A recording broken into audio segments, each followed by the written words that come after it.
నిత్యం మనం సంతోషంగా ఉండాలి అంటే చాలా చిన్న పూజ ఏంటంటే, ఎక్కడున్నా, ఇంట్లో ఉన్నా, బయట ఉన్నా, ఎప్పుడున్నా సరే త్రికాలలో చదువుకోవచ్చు.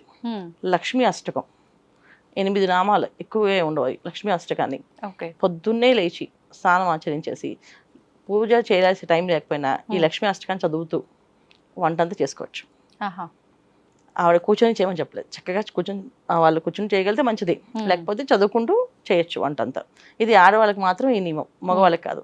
ఇది ఆడవాళ్ళకి ఒకవేళ జర్నీ చేసే సమయంలో కూడా చాలా మంది ఎక్కువ అవర్స్ జర్నీ చేసే వాళ్ళు ఉంటారు, అలా కూడా చదువుకోవచ్చు చక్కగా. అయితే ఏంటంటే జర్నీ చేసినప్పుడు అంటే అందరూ ఉంటారు కనుక మనసులోనే చదవాలి.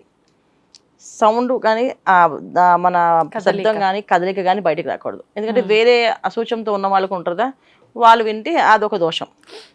సో అసూచనలో ఉన్న వాళ్ళకి వినిపించినట్టుగా వాళ్ళు విన్నట్టుగా ఉంటే అదొక దోషం కింద మారుతుంది మనకి. సో జర్నీలో ఉన్నప్పుడు ఏంటంటే మనసులో ఖచ్చితంగా అన్నిటిని చదువుకోవచ్చు. ఇది త్రికాలాలు చదువుకుంటే ఇంట్లో ఎప్పుడు కూడా సంతోషంగా ఉండడానికి, ఆనందంగా ఉండడానికి మార్గాలు కనిపిస్తాయి. ధనం అనేది ఎప్పుడు వస్తూ ఉంటుంది. ఇది చాలా సింపుల్ పూజ, చాలా ఈజీగా చేసుకోవచ్చు. కాకపోతే ఏంటంటే కాస్త మనసు ఆవిడ మీద లగ్నం చేయాలి. ఎందుకంటే లక్ష్మి అంటేనే స్థిరంగా ఉండదు, ఆవిడ వెళ్ళిపోతూ ఉంటుంది. సో మన మనసు లగ్నం లేకుండా ఏదో చదివేసాం ఇది కూడా స్పీడ్ చదివామంటే ఇంకా అయిపోయింది. మనస్ఫూర్తిగా ఒక 5 నిమిషాలు కేటాయించి అమ్మవారి రూపాన్ని, అమ్మవారిని తలుచుకుంటూ మనసులో సంతోషంతో చదవాలి.